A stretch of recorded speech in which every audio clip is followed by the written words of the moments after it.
Olá, sexto ano, tudo bem com você? Vamos estudar ciências? Lembra que nas últimas aulas a gente falou um pouquinho sobre vida celular? Hoje a gente vai falar sobre os níveis de organização das células, até formar o nosso organismo completo.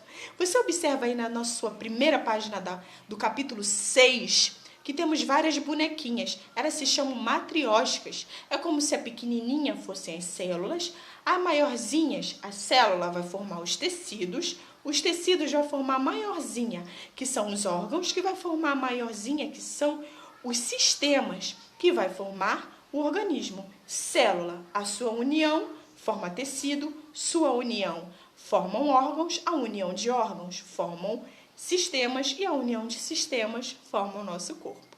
Você já ouviu falar, por exemplo, no pulmão? É um órgão, ele tem o seu tecido e tem as suas células. E a união dos órgãos que formam o pulmão, juntamente com outros órgãos, formam o seu sistema respiratório. E assim nós temos vários sistemas que vão formar o nosso organismo. Nós somos seres pluricelulares, nós somos formados por várias células. Lembra? Nós somos pluricelulares e eucariontes, porque nas nossas células possuem núcleo verdadeiro, que guarda o material genético, ok? Então, vamos ver aí na nossa próxima página que nós temos o zigoto. O zigoto é a primeira célula que é formada após a fecundação.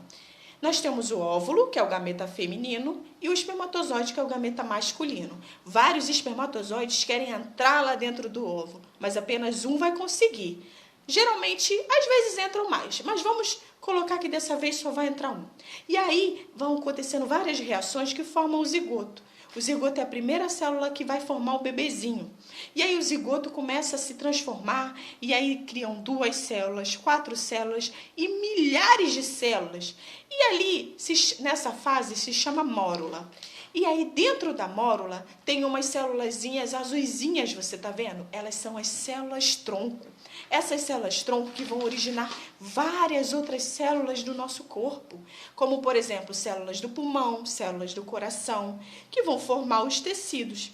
Nós adultos também temos células tronco, mas por exemplo, as células tronco que ficam no nosso braço, nosso osso, tá? Elas vão formar o nosso sangue.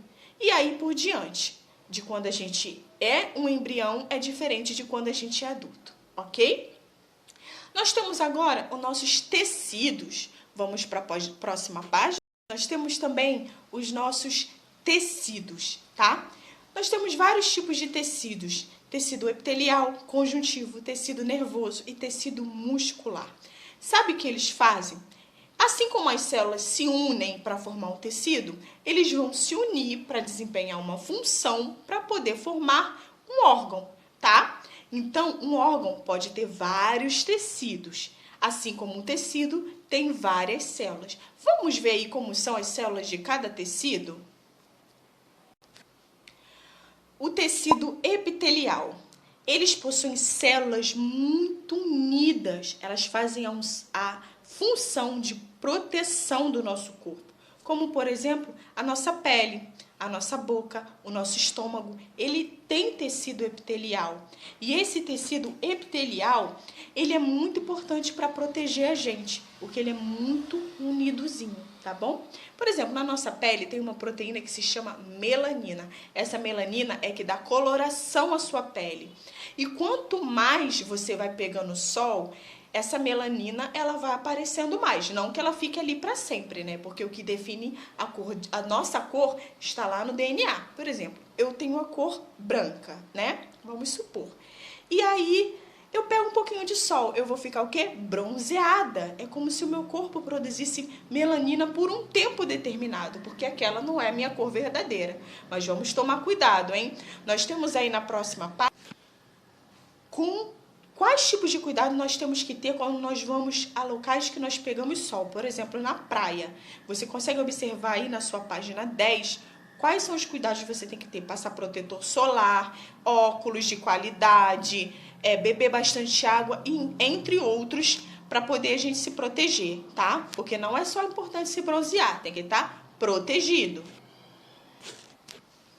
Nós temos também o tecido conjuntivo. O tecido conjuntivo, as células dele são mais separadinhas, onde circula ali um líquido que se chama matriz extracelular, onde tem vários nutrientes ali e água ali no meio, ok? Para circular ali dentro do tecido, ok? Esse tecido, ele faz a função de sustentação de alguns órgãos.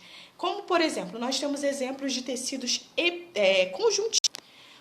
Nós temos a cartilagem, ossos, sangue. Esses organismos, esses órgãos, possuem tecidos conjuntivos e também o tecido adiposo, que é a camada de gordura que reveste o nosso corpo, e de outros animais, que tem a função de fornecer energia. Vamos